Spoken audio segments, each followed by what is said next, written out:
I'm Jimmy Trainer from the Cleveland Police Museum. This is Gene Gersha, also from the Cleveland Police Museum.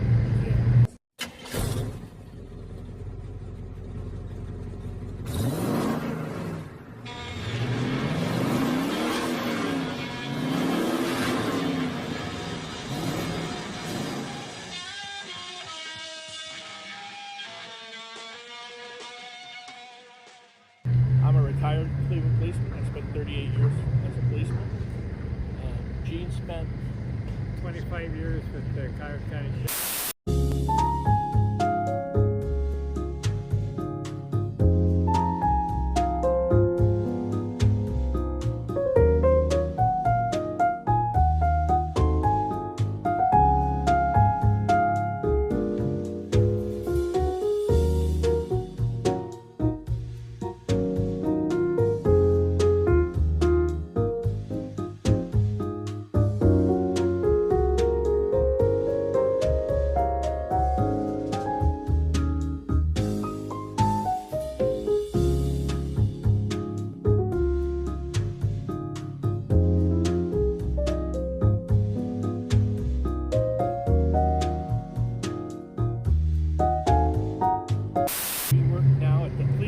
Museum, and our job is take care of the vintage fleet of vehicles.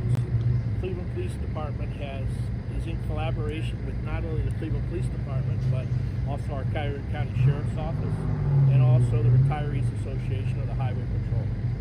We have 21 vehicles between the three agencies. We're probably one of the only museums in the country that take vehicles out to special events. We're usually requested by either the police departments, the sheriff's departments, or the highway patrol to go to different events throughout Ohio. And we also show them the different movies about the museum. It talks about our museum, and it also talks about the police department or sheriff's departments in Ohio or the highway patrol in Ohio. Let's see what else I can tell you about it. We're probably unique in the fact that we're probably one of the only ones that do travel around the state with the vehicles. And our police museum is located in the Justice Center, downtown Cleveland, on the first floor of the police station, the police headquarters. Oh, so you're right there in the police department. Okay. The only vehicles we have inside right now are the two motorcycles. We have a server car, a three-wheel service car, and we have a Harley Davidson. Last year they had the stick shift for Harley. Oh, wow. On the side. They're the only two vehicles we have, other than we have a little robot, a little mechanical robot they used to use years ago for bombs, to defuse bombs and stuff like that. They're the only vehicles that are inside. Or a stuffed horse. And a stuffed horse.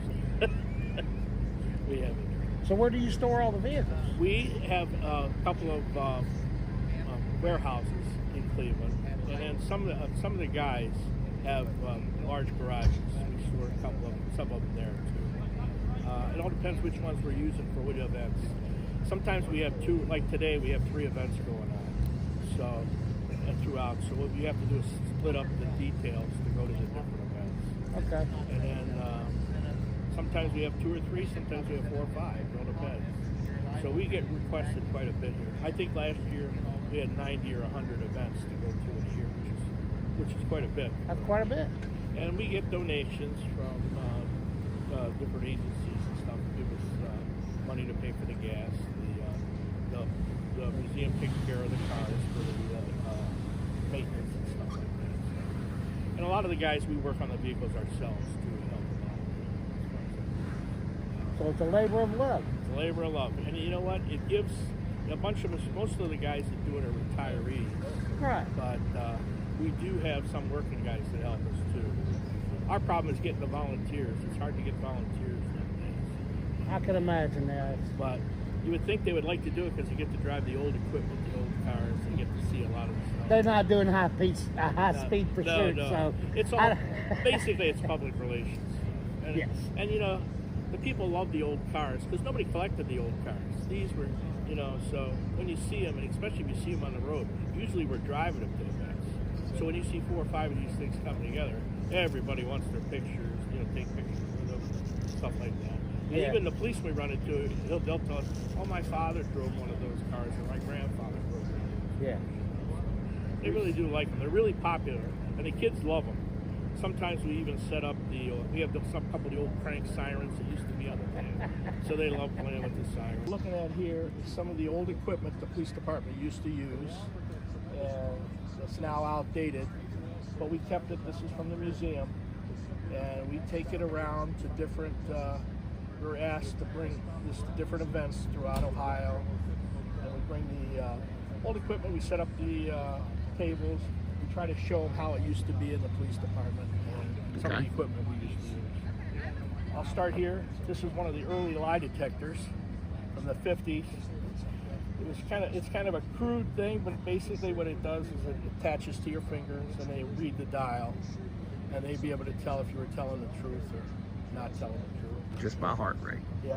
And then this is an old-fashioned tracker they used to use in the 60s. And what they would do is they'd attach this underneath your car and then try to follow you, and they would follow the little needle on the dial, and it'd be telling them how far away you are, and try to keep track of your vehicle. This is an old fingerprint camera that if they had a latent print, they would use this camera. It would go up and get a close one-on-one shot, and they'd be able to use it for identification purposes. This here is an old morgue kit. They used to use, if they had an unidentified body at the morgue, they would take this to the morgue and get the fingerprints. Sometimes they'd have to use needles to put the fluids in the fingers in order to get the print to come out. This here is one of the original City of Cleveland first aid kits. These were in every car on the police department at the time. This is some of the early badges and some of the belts from the early days of the police department. These are our original badges from the early days, and it's changed in style since, but this is our current style that we have now in the police department. And these, if you notice, this is what they call a claw. This used to be, if you were a one-man beat policeman, you're walking a beat, this sat in there in place. Besides having cuffs, you'd have a claw, which was used as a come-along. What they would do is this claw would open up like a clam would open, and what happens is they'd come up and put it on your wrist, and it would close on your wrist, and then they'd ratchet down, and you'd go along with them without any problems. And this was similar. This is also a come along. They used change. This was before they had the claw. And then these are the mug books back in the 70s, 50s, 60s. They would give you each car would get a mug book, and it would show you the different criminals in your area and would give you the information on them. And then you'd know who you were dealing with when you were dealing with some of the bad guys. They want to tell you the history of their crimes and stuff like that. Huh.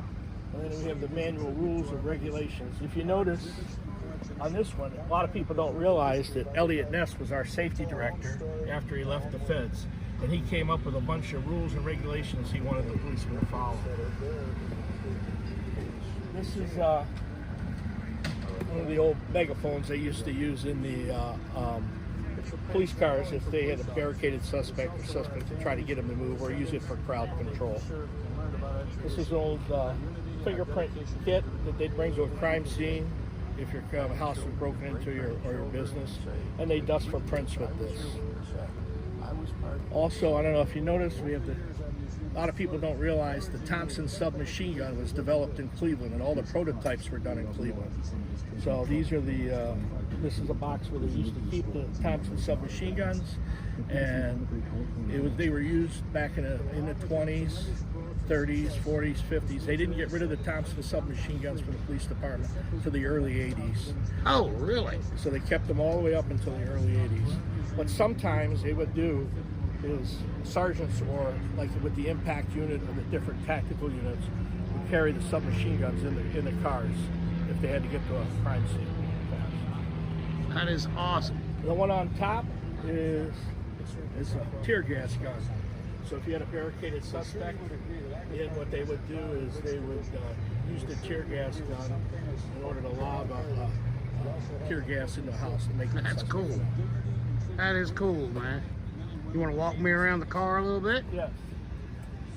This is 1973 AMC Ambassador.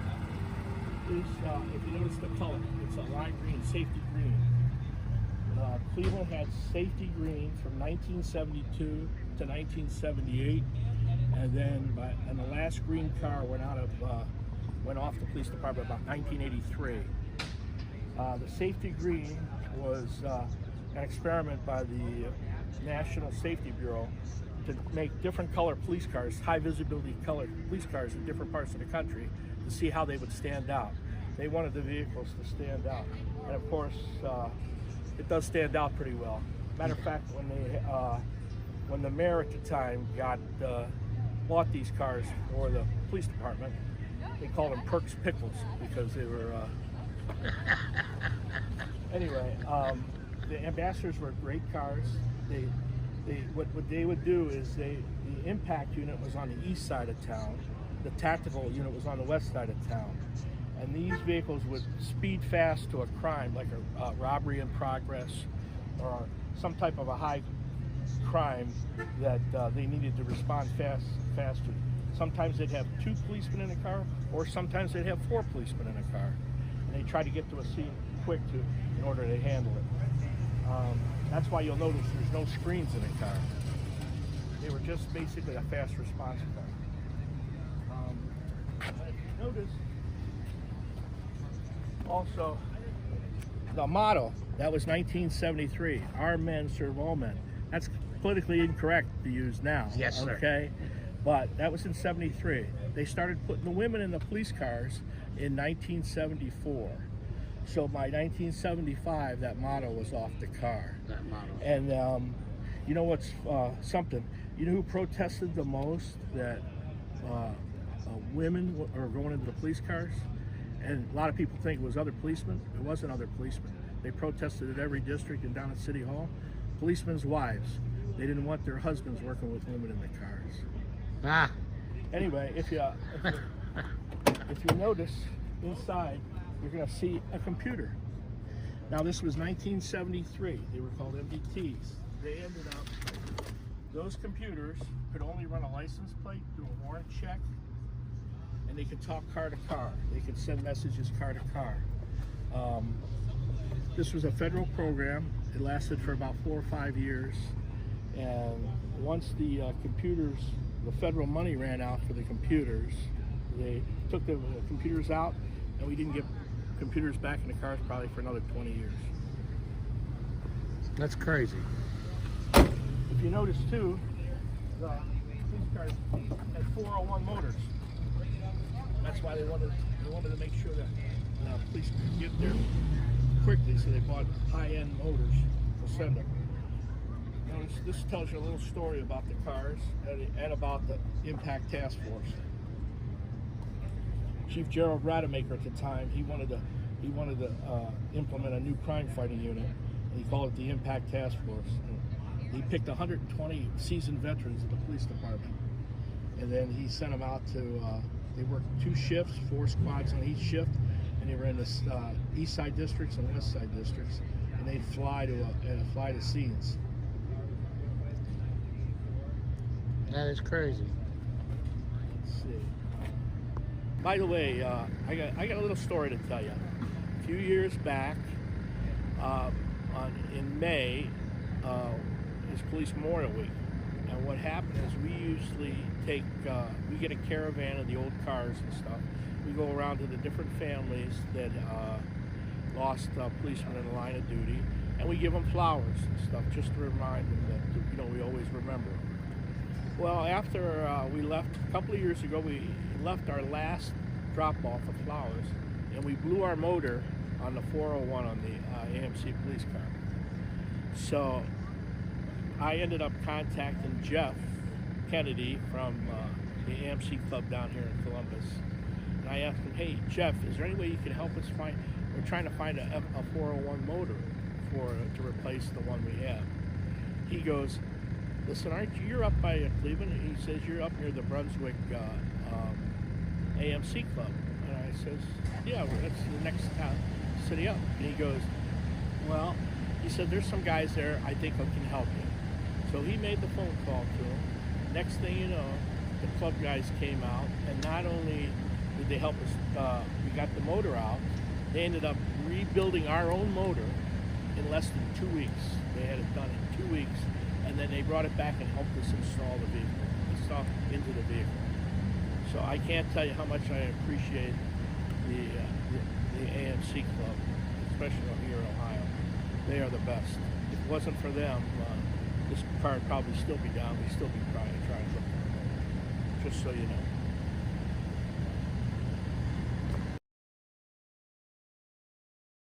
You know, Papa, you can't polish a turd.